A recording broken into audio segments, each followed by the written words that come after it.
I think they would talk to people, you know, like when you go visiting. What have you had for your tea? What did you do last night? What happened on telly? So it wasn't particularly like, I love you, and I've had, you know, those eulogy type letters or celebration letters. They were very bog standard letters. I had to queue up in Asda for 3 hours to get in, you know, the reality of what was happening.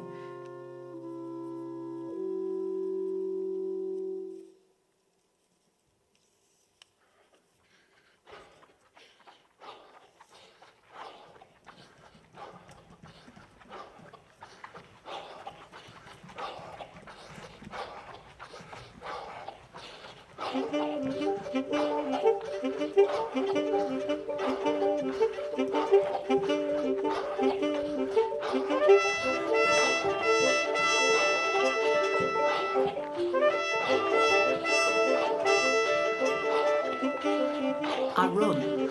That's how I de-stress. I go running and I listen to music and podcasts when I'm running. PP is really painful, by the way. If you wear it for any length of time, your face is indented and your ears get cut along the top. So taking it off was like a huge relief. And it was like freedom. And you'd be able to go and run. I used to go and run after I'd done the night shift. And that'd be joyous, because I was released from the pressure.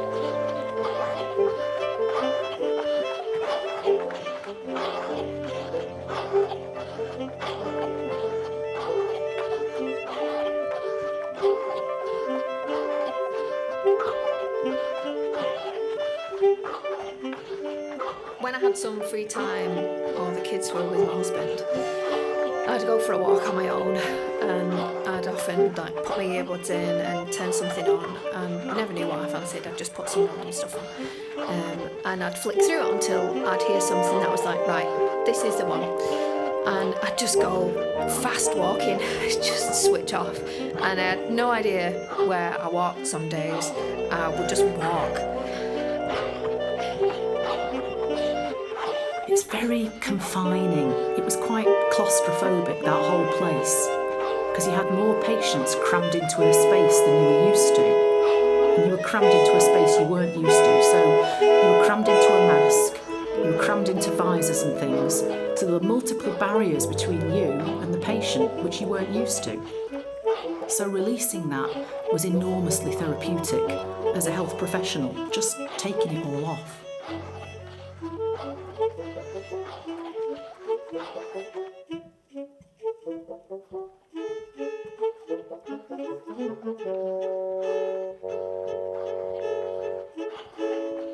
I've got a picture of my daughter, who was 6 as we went into lockdown, and it was when we were isolating, and the children were out on our estate for their daily walk.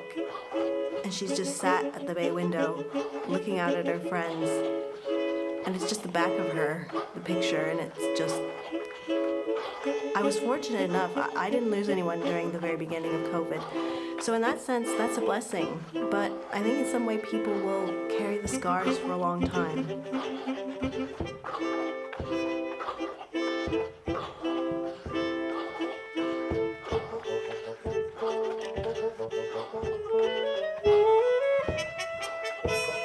We did all sorts with my daughter to try and make homeschooling as simple as possible, but it wasn't. It was horrendous. It was traumatic for all concerned.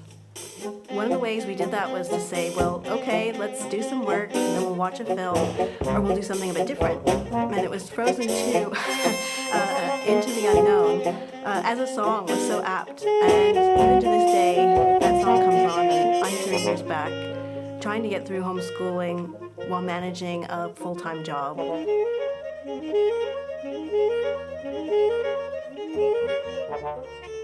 December 2021 it must have been. We had a divisional away day and we were going to have a Christmas do afterwards. And so this was with the people mostly that we'd worked with during that time. Pretty much all the other corporate places had backed out, so I think there were just like 3 tables and then this dance floor. And then this DJ just completely read the room and we just danced all night. And then at one point they played I Am the Resurrection by the Stone Roses, and it was so emotional because I'm thinking, this is the best tune I've ever known, and I'm dancing with my mates. And we hadn't danced or listened to music in all that time.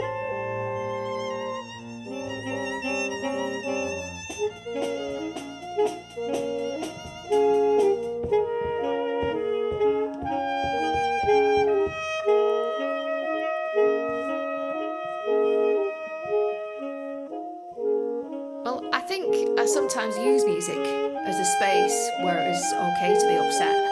So I'd put something on that I knew would actually make me upset, and then it's okay because I needed to be upset and to get those emotions out.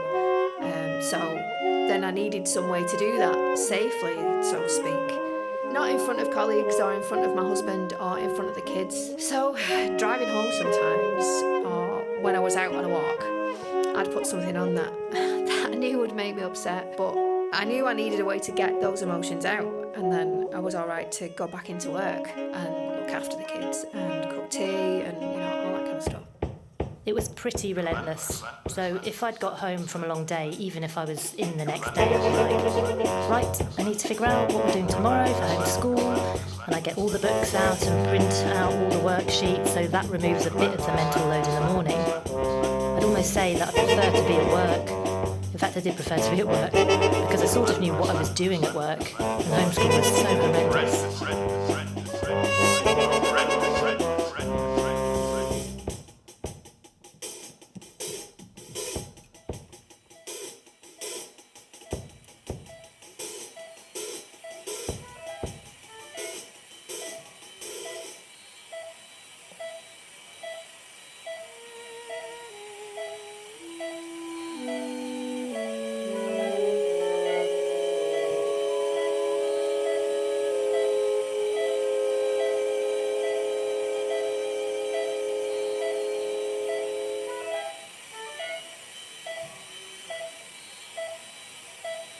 I remember I did Christmas Day. It was Christmas night, actually, about 5 a.m, and I was sat in full PPE looking across at the Christmas tree and thinking, this is just a bit surreal, surrounded by all these patients on their stomachs. And there was Christmas music playing in the background. And I remember thinking how nice that was, and there was, some element of Christmas. There was this Christmas tree there, and there was Christmas music playing in a bay full of patients who were on ventilators.